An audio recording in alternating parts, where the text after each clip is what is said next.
grand dialogue. Sigi Kafoba. Le grand dialogue, l'émission de débat du studio Tamani sur votre radio. Sigi Kafoba. Le grand dialogue.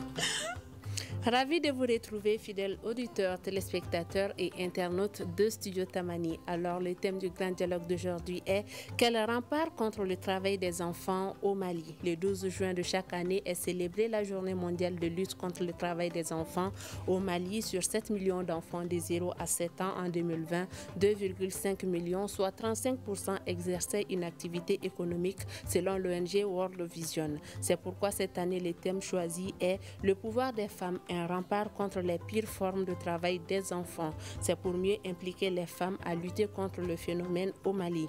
Qu'est-ce que le travail des enfants? Pourquoi il est important aujourd'hui d'impliquer les femmes dans la lutte? On en discute aujourd'hui avec nos invités qui sont Maître Khadija Sangaré Koulibaly. Elle est membre du CNT et présidente de la commission promotion de la femme, de la famille et protection des enfants. Bonsoir Madame Khadija. Notre second invité est Madame Traoré Marietou Senou, excusez-moi. Elle est la secrétaire exécutive de l'association Bienfaisance pour l'enfance au Sahel et les initiatives citoyennes BESIC. Bienvenue. Merci, madame. Notre troisième invité est Gaussou Mohamed Diallo. Il est le trésorier général du Parlement des enfants. Je suis Mariam Koulibaly. Bonsoir et bienvenue. Le grand dialogue. Alors, nous allons donner la parole à M. Gaussou Mohamed Diallo, qui est le trésorier général du Parlement des enfants. Déjà, il va donner une brève explication de son organisation, qui est le Parlement des enfants, avant de répondre à la question qui est de savoir la définition même du travail des enfants. Qu'est-ce que vous comprenez par travail des enfants? On va bien avant et présenter un peu le Parlement des enfants. Ok. Merci d'avoir posé cette question. Merci. Le Parlement des enfants est une organisation qui est là pour défendre le droit des enfants. Il y a un bureau national et il y a des bureaux dans chaque région du Mali. On est en collaboration avec la Direction nationale de la promotion de la femme, de l'enfant et de la famille et aussi avec l'UNICEF et avec diverses ONG pour défendre le droit des enfants. D'accord. Maintenant, la question, qu'est-ce que vous comprenez par le travail des enfants? Okay. Le travail des enfants, c'est lorsque les enfants exercent des activités économiques ou productives qui peuvent compromettre leur éducation, leur santé et leur développement. Mais mis à part cela, il y a diverses formes de travail telles que le travail dans les mines, le travail dans les usines, le travail dans les plantations et aussi la prostitution. D'accord. Avant de développer toutes ces formes de travail, nous allons donner la parole à Mme Traoré Marietou Senou.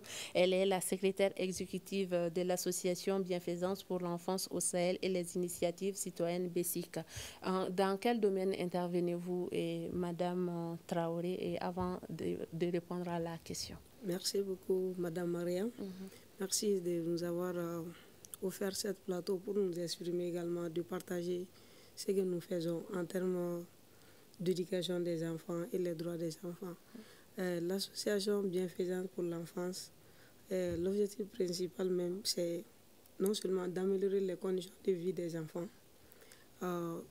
Chaque enfant a droit à l'école et surtout les enfants de la rue. On travaille beaucoup par rapport à ça. D'accord. Et qu'est-ce que le travail des enfants vous évoque? Parce que vous étiez aussi à la célébration de cette journée au Mali. Bon, comme je viens de dire, l'objectif global même de notre organisation, c'est-à-dire tout ce qui concerne, tout ce qui va nuire au développement d'un enfant, c'est-à-dire de nuire à son éducation, de nuire à son développement, de nuire même à son état de santé. Nous luttons catégoriquement sur ça. C'est pour cette raison, si nous, on dit le travail des enfants, on dit non au travail des enfants. Vous dites non au travail des enfants. C'est sur ces mots que nous allons donner la parole à Maître Khadija Sangaré Koulibaly. Elle est membre du CNT et présidente de la commission promotion de la femme, de la famille et protection de l'enfant.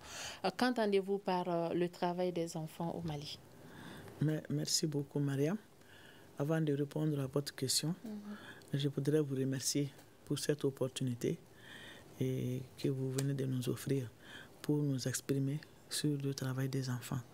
Vous savez, nous sommes des parents et nous ne sommes pas insensibles à tout ce qui touche les enfants.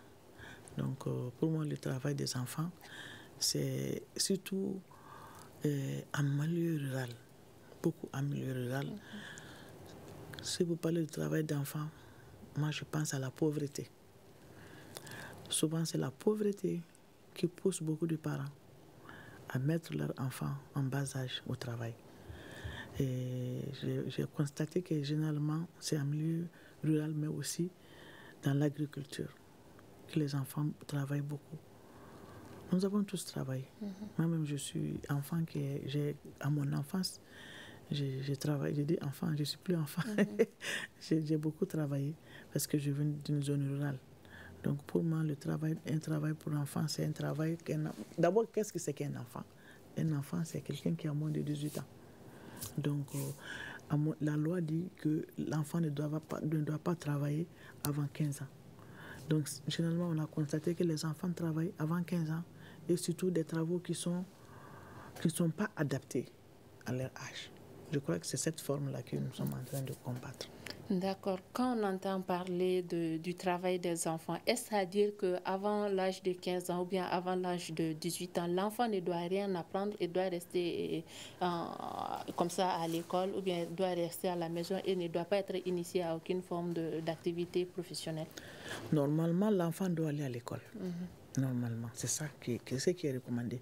L'enfant doit aller à l'école.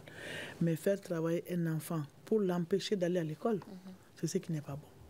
Sinon, l'enfant peut travailler selon son âge, mais l'empêcher, un travail qui l'empêche d'aller étudier, ça, c'est pas une bonne... Et puis, il y a les pires formes de travail. Il y a des formes, quoi. Le travail de l'enfant, il y a des formes, il y a plusieurs formes. On va arriver à ces pires formes. Ouais. Bien avant, on va donner encore la parole à M. Gaussou Mohamed Diallo. Comme l'a évoqué votre co-débattrice, elle a parlé des causes. L'une des causes serait la pauvreté. Est-ce que vous êtes du même avis que c'est la pauvreté qui pousserait certains parents à envoyer leurs enfants à travailler en milieu urbain? Oui, merci de m'avoir donné la parole tout d'abord. Oui, je suis d'accord avec elle. Il y a la pauvreté, mais au-delà de la pauvreté, il y a d'autres facteurs qui peuvent pousser les enfants à travailler. Déjà, il y a la tradition d'abord. La tradition qui peut pousser, parce qu'il y a certaines pratiques traditionnelles qui est là. C'est une réalité qui est encore présente dans nos villages, qui pousse les enfants, surtout les jeunes filles, à exercer des métiers vraiment dont elles ne sont pas en force de soutenir. Alors, Madame Traoré et Marietou Senou, qu'est-ce que vous pensez des différentes causes évoquées par vos co-débatteurs? Merci Mariam. Je suis également du même avis que mes co-débatteurs, puisque la plupart des cas, quand vous analysez les causes profondes, la plupart des cas, c'est uniquement la pauvreté. Parce que quand Maître Khadija vient d'évoquer, c'est surtout en milieu rural. Dans le milieu rural, non seulement il n'y a pas assez pour manger, bon, l'enfant est délaissé pour aller chercher, ou bien pour aller cultiver, ou bien pour aller même dans les zones d'orpaillage, pour aller chercher de quoi à manger en famille. C'est là, quand on voit avec les études, c'est uniquement à travers les causes profondes, c'est la pauvreté, et les causes traditionnelles également. Donc, la principale cause reste la pauvreté. Oui. Donc, avant de donner la parole à Maître, nous allons d'abord écouter un reportage de M. André Pascal Koulibaly. Il est le manager de l'ONG World Vision. Dans le cadre de la célébration de la journée de lutte contre le travail des enfants, il a eu à faire des déclarations. On va l'écouter, puis on revient dans le studio. Et au Mali, sur 7 millions d'enfants de 5 à 17 ans en 2020, 2,5 millions, soit 35%, exercent une activité économique. Et parmi eux, 80,7% sont astreints au travail des enfants à abolir parmi les enfants travailleurs. Et 75% sont âgés de 5 à 14 ans. On estime qu'il y aurait à peu près 100 000 aides ménagères originaires des zones rurales. Cette situation fait perdurer un système d'exploitation des filles, souvent très jeunes, entre 9 à 14 ans. Il faudra aussi noter que suite à l'insécurité au nord et au centre du pays, occasionnant la fermeture des écoles, les déplacements massifs et la pandémie de la Covid-19, beaucoup d'enfants ont été exposés aux pires formes de travail des enfants dans les sites d'orpaillage traditionnels, aussi dans les champs de coton, de riz, confrontés au tri des déchets, surtout à Bamako. Alors, M. Pascal vient d'évoquer certaines causes, notamment l'insécurité. Qu'est-ce que vous en pensez, Maître? Oui, je pense que c'est vrai. Moi, j'allais dire ça aussi, c'est-à-dire que les crises humanitaires, lors des conflits, les enfants sont souvent exploités. Et surtout, on les met dans la guerre. Ils deviennent des enfants soldats. On les recrute par force, surtout les groupes armés les recrutent. Donc, en plus de la pauvreté, il y a les crises humanitaires. Il y a aussi le fait que ça a bon marché, c'est une main-d'œuvre à bon marché. Il y a des employeurs aussi qui aiment recruter des enfants parce que non seulement ils travaillent rapidement et bien, et puis c'est à bon marché. Ça aussi, ça fait partie des causes. Il a évoqué quelques chiffres concernant les aides ménagères qui viendraient des zones rurales vers les zones urbaines. Qu'est-ce que ces chiffres reflètent pour vous? Je pense qu'ils ont fait une étude sur ça. Donc, ces chiffres doivent être réels. Et je n'ai pas d'observation par rapport à ça. Mais toutes les familles dans les villes ont des aides ménagères. Donc aussi, nous constatons que dans chaque famille, il y a des aides ménagères. Donc, elles sont nombreuses. Nous avons tous des aides ménagères à la maison. Selon vous, est-ce que le phénomène est en baisse ou bien en hausse actuellement au Mali? Bon, je n'ai pas fait d'études sur ça, mais ce qui est sûr, c'est que je dirais que le phénomène d'aide ménagère là, est en baisse un peu. Mais je n'ai pas fait d'études là-dessus. Parce que maintenant, surtout il y a des périodes pendant l'hivernage, beaucoup rentrent à la maison, beaucoup retournent à la maison. Nous avons toutes des difficultés maintenant pour avoir des aides ménagères. D'accord. Alors, M. Gaussou Mohamed Diallo, il a parlé aussi de la présence des enfants sur les sites d'orpaillage et les enfants aussi qui seraient dans les rues et sur les décharges à ramasser les ordures et des bouts de métaux. Qu'est-ce que vous pensez de ce phénomène? Ok, tout d'abord, merci d'avoir posé cette question. Ça, c'est une réalité, en fait. C'est une réalité. Avec l'ONG Right to Play, le Parlement a suivi une formation sur ça. C'était par rapport au projet FEMA, des femmes et enfants des communautés minières artisanales au Mali. Et ça, c'est une réalité. On constate qu'aujourd'hui, au Mali, il y a de plus en plus d'enfants qui sont tentés par l'orpaillage traditionnel. Vraiment, c'est une réalité ici au Mali. Ce que j'ai à dire sur ça. Madame Traoré Marie Tousseno, qu'est-ce que vous pensez de la présence des enfants sur les sites d'orpaillage et sur les décharges? Bon, c'est malheureusement pour nous.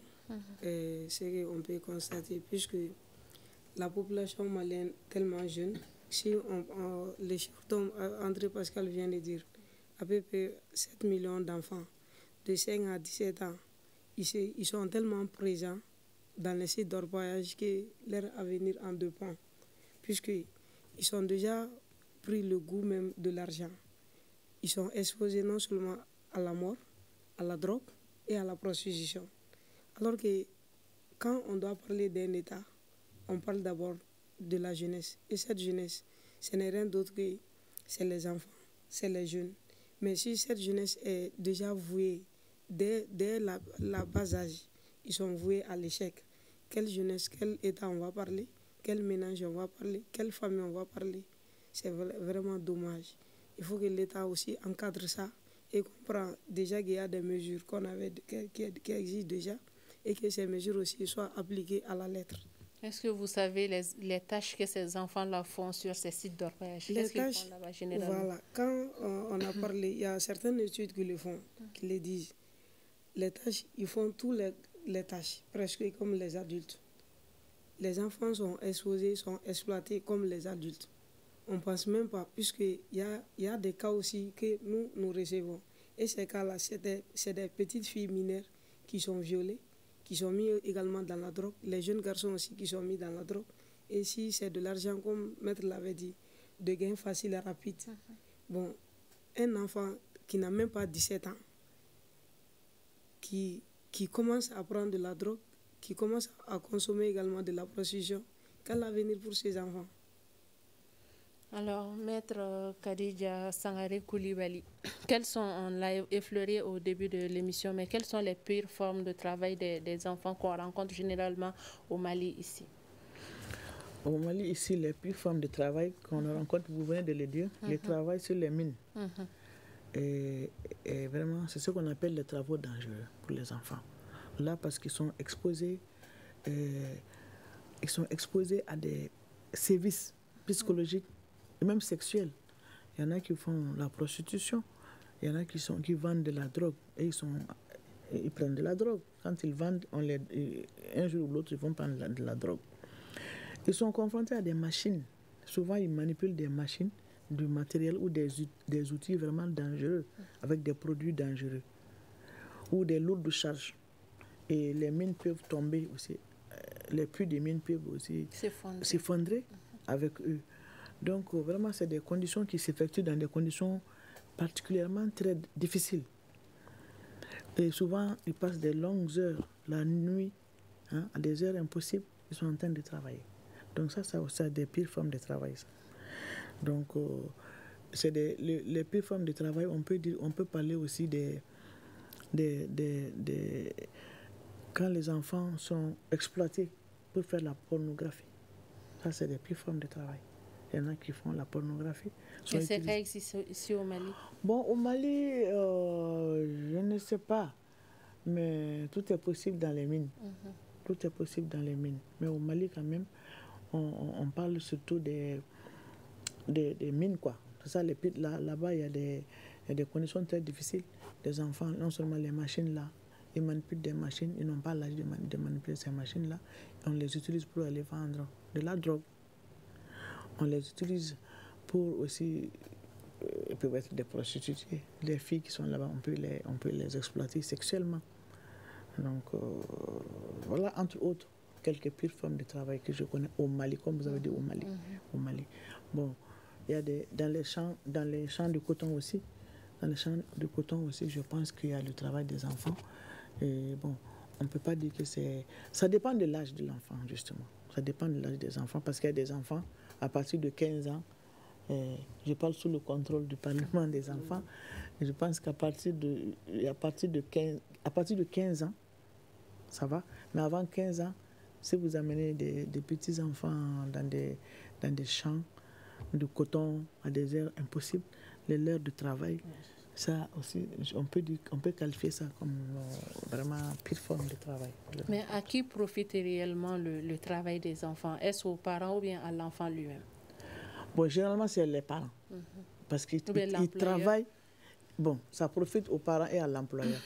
Aux parents, parce qu'ils travaillent pour subvenir aux besoins des familles, de toute la famille. Généralement, c'est ça. Souvent, ils travaillent aussi sans rémunération. Si c'est dans le cadre familial, ils peuvent aller travailler, ils ne sont pas payés. Ça peut arriver. Mais quand la maman ou le papa l'envoie travailler pour amener de l'argent, pour subvenir, par exemple, vous avez des enfants ici, à Bamako, qui font ça, pour amener de l'argent dans la famille, à cause de la pauvreté de la famille.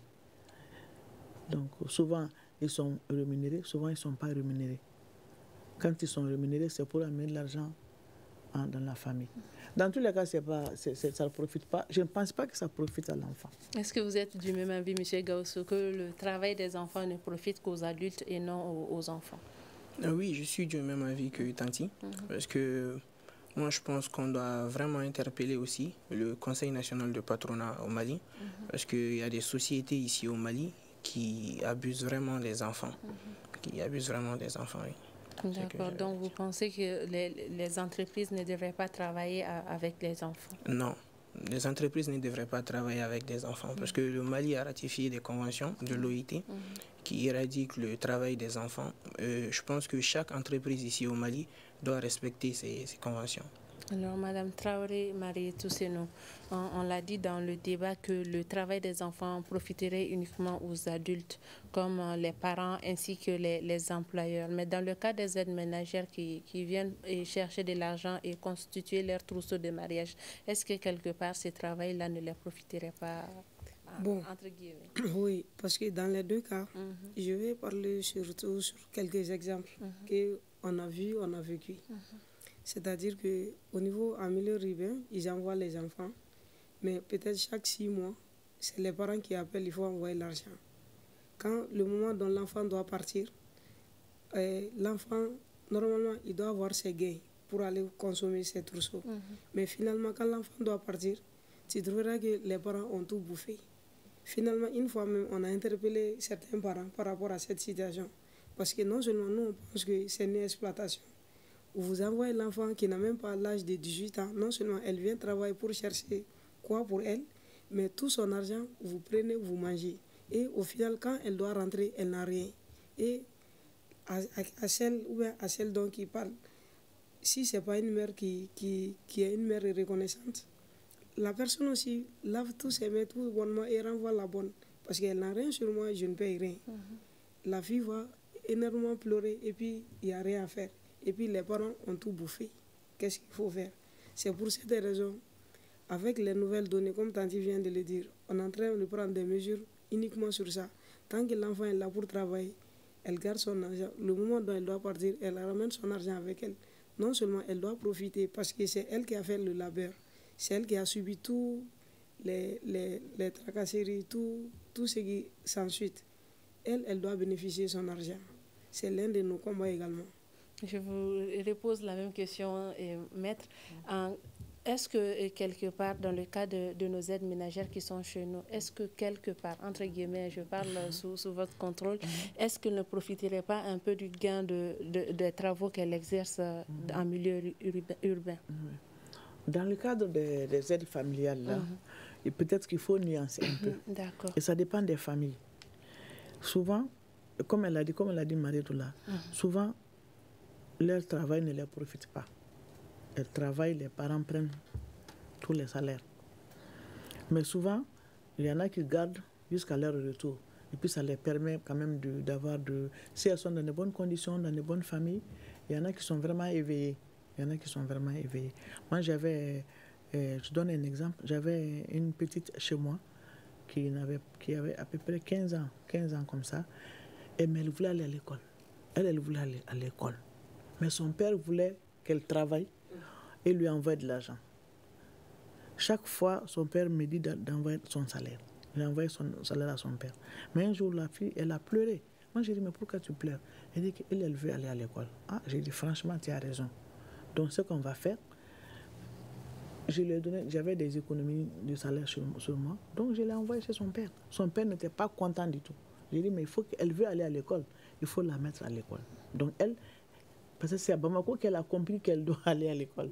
Elle écoutait, j'ai payé une radio pour elle pour la distraire. Donc elle écoutait les émissions et tout. Donc elle a compris qu'elle doit aller à l'école. Donc souvent, les aides ménagères, là, souvent leur travail les profite, mais souvent ça ne les profite pas. Donc on ne peut pas généraliser, quoi. Alors, vous venez d'aborder une des questions que j'allais aussi vous poser concernant le thème national qui a été adopté ici au Mali, qui concerne les femmes qui seraient un rempart contre les pires formes de travail des enfants. Est-ce que selon vous, c'est impératif d'impliquer les femmes dans ce combat-là? Oui, à mon avis, c'est impératif. Les femmes ont leur rôle à jouer. Mais ça ne suffit pas. L'autre jour, je l'ai dit, parce que les femmes même, il faut les autonomiser. Il faut les aider à lutter contre ces pires formes de travail-là des enfants. On dit que c'est les femmes qui envoient les enfants travailler. Généralement, c'est ce qu'on dit. Mais ce n'est pas de gaieté de cœur. Une femme qui est pauvre, qui n'a pas les moyens, elle n'a pas d'argent pour quand la fille va être à l'âge du mariage, elle n'a pas les moyens pour payer les trousseaux de mariage. Et qui est sûrement passée par le même chemin aussi pour pouvoir s'octroyer son trousseau. C'est ça. Donc, souvent, elles n'ont pas le choix. Donc, il faut les aider. Il faut les aider à lutter contre ce phénomène-là. Il faut aider les familles. C'est ce que je disais l'autre jour. Nous, les femmes parlementaires, on peut voir dans les budgets quel budget l'État a octroyé pour les services sociaux de base, pour lutter contre la pauvreté, pour que les femmes ne puissent pas envoyer leurs enfants pour faire les aides familiales. Si elles ont les moyens, elles ont des machines et tout, elles ont des activités génératrices de revenus, je pense qu'elles ne vont pas envoyer les enfants travailler. Ce n'est vraiment pas de gaieté de cœur. Alors, M. Gausso, vous pensez que c'est important que les femmes puissent mener cette lutte au même titre que les autres organisations de la société civile? Oui, c'est vraiment important que les femmes sachent vraiment c'est quoi l'importance de l'éducation tout d'abord, éduquer les enfants, mais aussi, mis à part ça, moi je pense que les enfants aussi sont impliqués autant que les femmes. Parce qu'en tant qu'enfant, il faut tout d'abord savoir que tu as droit à l'éducation d'abord. Le droit de l'éducation, c'est vraiment le droit fondamental. Est-ce que ça, c'est pas un privilège que les enfants des zones urbaines ont par rapport aux enfants qui sont dans nos localités éloignées? Est-ce que ces enfants ont connaissance que l'éducation d'abord est un de leurs droits? Oui, il y a ce facteur-là aussi, mais le Parlement aussi est en train de mener des actions de vulgarisation du droit des enfants, aussi qui visent vraiment à aller dans toutes les régions du Mali, si possible, à vraiment vulgariser le droit des enfants, à vraiment éveiller la conscience des enfants sur l'importance de l'éducation. Alors, qu'est-ce que le thème national vous évoque, Madame Traoré? Bon, le thème national cette année nous évoque, c'est-à-dire les femmes doivent s'engager. Les femmes doivent être la base. Parce que quand tu parles chaque famille, chaque enfant est le reflet dans notre société ici, c'est de sa maman. Chaque maman veut avoir son enfant grandir, développer, avoir un meilleur avenir. Mais comme Maître l'a dit, souvent c'est des conséquences et des causes qui poussent à certains moments à aller faire de l'autre chose. C'est de faire quoi d'abord? Dans chaque famille, il faut qu'on ait l'autosuffisance d'abord. C'est ce qu'on va interpeller même l'État. Et que ce soit le secteur privé, que ce soit la société civile, que ce soit au niveau même de l'État. Que d'abord on ait l'autosuffisance. Quand chaque maman a au moins un petit revenu, génératrice de revenus, n'a pas besoin d'envoyer son enfant pour aller chercher, commander, ou bien même d'aller dans les rues pour avoir à manger. Si on a l'autosuffisance, on va mettre l'enfant à l'école. C'est ce que c'est cru que j'ai à lancer à l'endroit de tous ces acteurs. Merci. Dans la lutte contre le phénomène, est-ce que les femmes qui reçoivent aussi ces aides ménagères et les femmes qui côtoient généralement ces enfants en situation de travail, est-ce que le fait que ces femmes veillent aussi sur ces enfants n'est pas une solution au phénomène? Parce qu'on rencontre aussi des employeurs, des patrons qui ne sont pas assez tendres avec ces enfants. Est-ce que en étant un peu souple avec ces enfants qui viennent travailler dans leur ménage, est-ce que cela aussi n'est pas un facteur qui peut assouplir un peu la situation au Mali? Bien sûr. Quand je parle l'exemple sur moi-même. Quand tu as un enfant d'autrui chez toi, tu sais un jour aussi ton enfant doit sortir. La moindre des choses, c'est bien traiter l'enfant d'autrui. Parce qu'un jour, ton enfant aussi sortira. Quel sort aussi ton enfant aura? Ça va dépendre de la conscience personnelle même de madame. Parce que quand on est une bonne personne, tu es une bonne personne. Quand on est mauvais, on est mauvais. Sur ce, j'interpelle à tous les mamans, que ce soit ton enfant ou l'enfant d'autrui, il faut le traiter de très bien. Alors, les mamans qui doivent bien traiter tous les enfants qui sont chez elles. Alors, le thème mondial est « Respectons nos engagements, mettons fin au travail des enfants ». Quels sont les engagements pris au niveau du Mali pour un peu lutter contre le phénomène, Madame Maître Kadiatou? Oui, merci beaucoup pour cette question. Le Mali, à l'instar des autres pays, a élaboré un cadre juridique quand même pour lutter contre ce phénomène-là. Et le Mali a ratifié des textes sur le plan international, sur le plan africain, et puis a élaboré des textes nationaux aussi pour lutter contre ces phénomènes-là. Sur le plan international, on peut citer la Convention relative aux droits de l'enfant. Et en 1990, le Mali a même co-présidé ce sommet-là, sommet mondial, qui a élaboré cette convention-là. Il y a cette convention qui a listé les droits de l'enfant, la CDE, que le Parlement des enfants connaît bien, les droits de l'enfant. Sur le plan africain, il y a la charte des droits et du bien-être de l'enfant. Sur le plan africain, ça c'est un texte régional que le Mali a ratifié. Il y a aussi, dans le cadre de l'Organisation internationale du travail, il y a toutes ces conventions, la convention 182, il parlait de ça, que le Mali a ratifié. Tout ça pour lutter contre le travail des enfants. Il y a des textes, il y a des protocoles aussi contre la pornographie infantile, pour protéger les enfants. Il y a beaucoup de textes que le Mali a ratifiés. Mais pourquoi avec tous ces textes, le phénomène continue encore dans le pays? Ah oui, c'est très compliqué. C'est très compliqué parce que pour mettre en œuvre ces textes-là, on ratifie. Hein. L'application aussi, c'est autre chose. Il y a même des textes nationaux. Hein. Et le Code du travail. Le Code du travail est là. On a des textes qui sont là. Le Code de protection de l'enfant qui est là. Malgré tout, le phénomène persiste. Parce qu'on vous a dit, hein, c'est un phénomène de pauvreté. Il faut lutter contre la pauvreté. C'est un phénomène, c'est un problème de crise, de conflit, hein, crise humanitaire. Il faut soigner, il faut bannir les causes d'abord. Sinon, les textes là, le cadre juridique est là. Il y a même une cellule de lutte contre le travail des enfants, que M. Cham est le directeur de cette cellule-là, qui est là pour identifier, même enlever les enfants de ces situations-là. Mais malgré tout, ça persiste. Ça persiste. Pourquoi? C'est ça. Chacun est responsable. Chacun est responsable. Il y a les syndicats qui sont responsables. Il y a les employeurs qui sont responsables. Les femmes sont responsables. Tout le monde, tout l'État, l'État même est responsable de ça. Il faut mettre en œuvre les textes, non seulement les textes que nous avons ratifiés, mais aussi les textes que nous avons élaborés sur le plan national.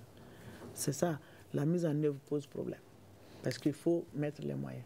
Il faut mettre les moyens. Il faut envoyer les enfants à l'école. Tous les enfants doivent être à l'école. Tous les enfants doivent être à l'école.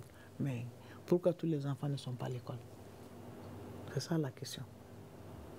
Alors, M. Gaussou, pourquoi avec tous ces textes ratifiés par le Mali, et les enfants continuent encore à travailler dans les champs et sur les sites d'orpaillage? Selon vous, qu'est-ce que les autorités peuvent faire pour changer cela?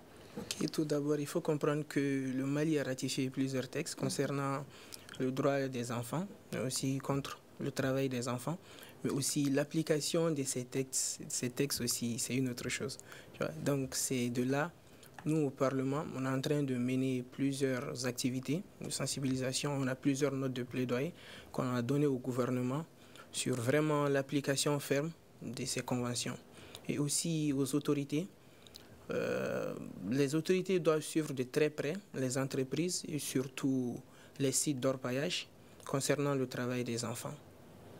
Donc vous pensez que les autorités doivent complètement aller sur ces sites-là, retirer les enfants, ou bien qu'est-ce qu'ils devraient faire? Parce qu'on l'a dit dans le débat, généralement les parents de ces enfants sont pauvres. En enlevant ces enfants de ces sites-là, de quoi vont vivre également les parents? Qu'est-ce qu'il faut faire impérativement aujourd'hui? Les retirer définitivement ou accorder un moyen de subsistance aux parents? Okay, tout d'abord, les autorités doivent apporter un moyen de subsistance aux parents et localiser tous les sites d'orpaillage ici au Mali.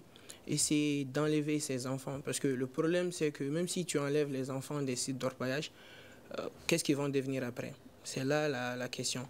Et aussi, l'État doit créer des centres de formation professionnelle tels que la soudérie, la menuiserie et tout, pour vraiment essayer d'insérer ces enfants afin qu'ils puissent vraiment contribuer au développement de l'État, au développement du pays aussi. Alors, Madame Traoré Marietou Senou, au Mali, il y a un plan d'action national de lutte contre le travail des enfants adopté depuis juin 2011, si je ne me trompe. Est-ce que ces documents aussi a contribué à limiter un peu le phénomène au Mali? Qu'est-ce que vous en pensez? Bon, effectivement, puisqu'on a parcouru un peu la stratégie nationale de lutte contre le travail des enfants, ces documents-là, d'abord, comme il vient de le dire, c'est le suivi de certaines recommandations de ce qui a été dit, c'est-à-dire les protocoles, les conventions, les droits qui ont été ratifiés par le Mali. C'est de valoriser la mise en œuvre de ces recommandations-là. Et comme aussi, on va appeler même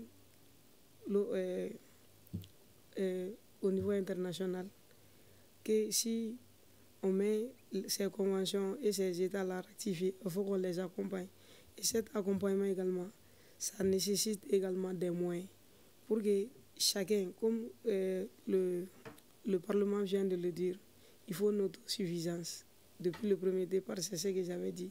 Si nous vivons dans un état de pauvreté, quels sont les moyens que chaque famille doit avoir pour que chaque enfant puisse aller à l'école? Et dans la stratégie, c'est ce qu'ils trouvent. Puisque à un certain niveau, quand vous faites les études, vous trouverez que la plupart des cas, voilà le phénomène. Qu'est-ce qu'il faut faire pour bannir le phénomène? Chaque enfant, nous allons interpeller ici l'État également de faire le suivi des recommandations de tous ces droits qui rectifient, toutes les conventions qui rectifient. Même si chaque rectification, il y a des moyens de vulgarisation. Et ces moyens de vulgarisation aussi, on l'appelle l'opinion internationale. Quels sont les moyens qui vont mettre à la disposition de chaque État qui ratifie pour que ces dispositions puissent être appliquées dans leurs États et de suivre à la règle? Alors, Maître Khadija, vous pouvez nous donner un peu quelques contenus saillants de ce programme national de lutte contre le travail des enfants? Bon, nous avons souhaité vous fournir même ce plan. Je crois que cette cellule, la cellule nationale de lutte contre le travail des enfants, comme vous l'avez dit, a été créée par une loi en 2010.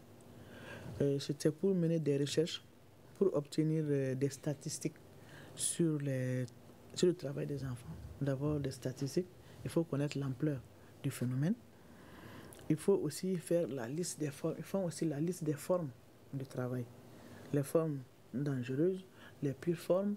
Et ils ont plusieurs axes. Il y a plusieurs axes dans ce document-là. Donc je crois que ce document en soi est vraiment très, très, très important. Et il y a même un directeur qui est nommé, qui était avec nous l'autre jour. Et donc, je pense que essentiellement, c'est ça. D'abord, les statistiques, les formes de travail, les pires formes, travail dangereux. Il y a combien d'enfants dans cette situation?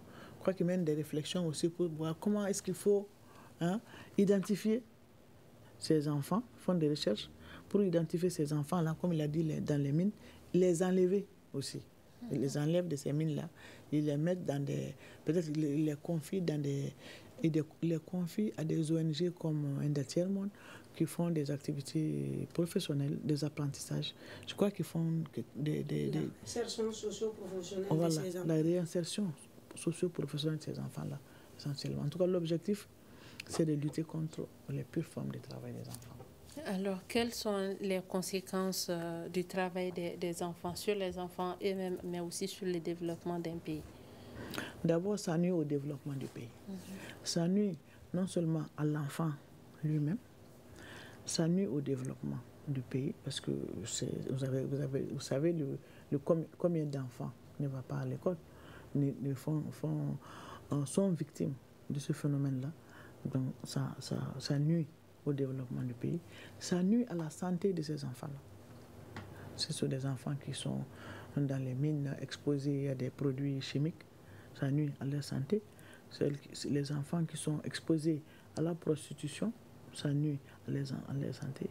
Ça les empêche d'aller à l'école. Ça, c'est vraiment très, très important. Ça, c'est une des conséquences du travail des enfants. Ça les empêche d'aller à l'école, entre autres. Voilà. Alors, qu'est-ce que vous pouvez ajouter à cela parmi les conséquences du travail des enfants, M. Gaussou? Ok. Parmi les conséquences du travail des enfants, tout d'abord même, il y a la mort.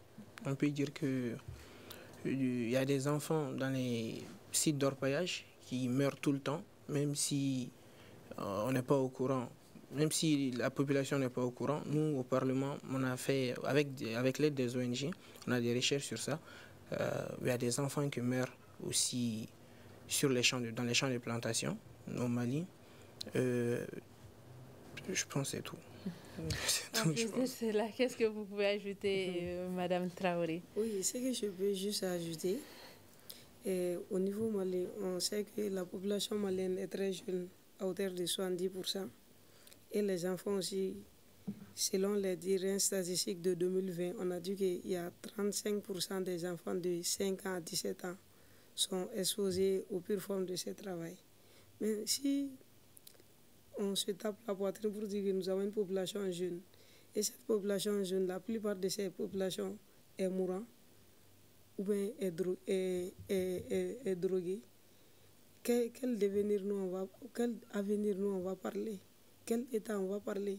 Puisque quand on parle d'État, ça veut dire qu'il y a les hommes, il y a les enfants.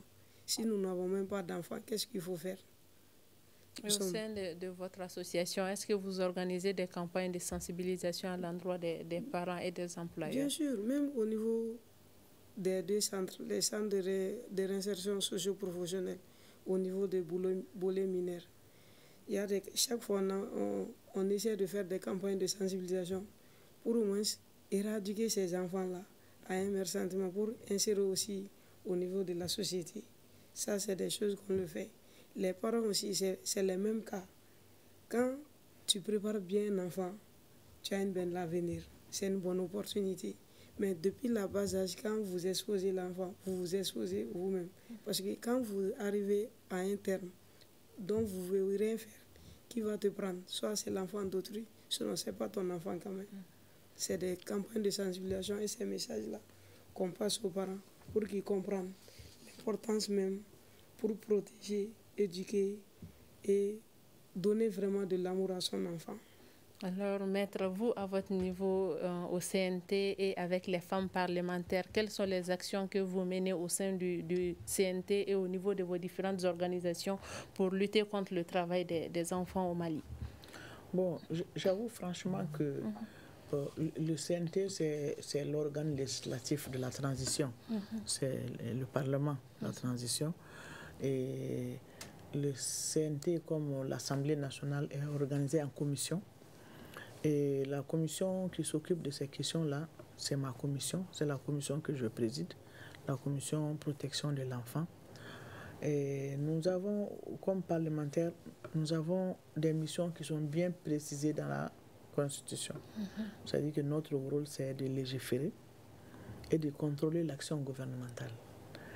Chaque fois qu'il y a un texte, un projet de texte qui concerne les enfants, nous travaillons sur ce projet de texte-là et nous faisons en sorte que l'intérêt supérieur de l'enfant soit sauvegardé.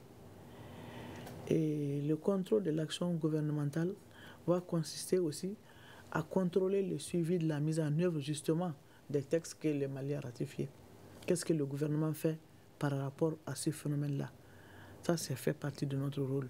Nous pouvons interpeller les ministres, nous pouvons leur adresser des questions orales, des questions écrites par rapport à ce phénomène du travail d'enfants. Est-ce que vous en avez déjà fait? Pour l'instant, nous n'avons pas encore fait ça. Mais je suis en train de vous expliquer d'abord notre devoir. Je comprends. Voilà. Et lorsqu'on vote le budget aussi, il faut voir est-ce que ce budget, est-ce qu'il y a assez de fonds alloués à la lutte contre la pauvreté, à l'éducation, pour qu'il y ait plus d'enfants à l'école. Ça, c'est ce que les textes disent. Mais dans la pratique, pour l'instant, nous n'avons pas eu à travailler spécifiquement. J'avoue que nous n'avons pas eu à travailler spécifiquement sur ce phénomène qui est très très important parce que les enfants, c'est notre avenir. Alors, qu'est-ce qu'il faut faire aujourd'hui pour diminuer un peu le phénomène au Mali? Qu'est-ce qu'il faut faire? Chacun a son rôle à jouer. Je vais parler de l'État. L'État doit vraiment faire en sorte que l'éducation, que plus d'enfants aillent à l'école. Ça, c'est très, très important. L'éducation.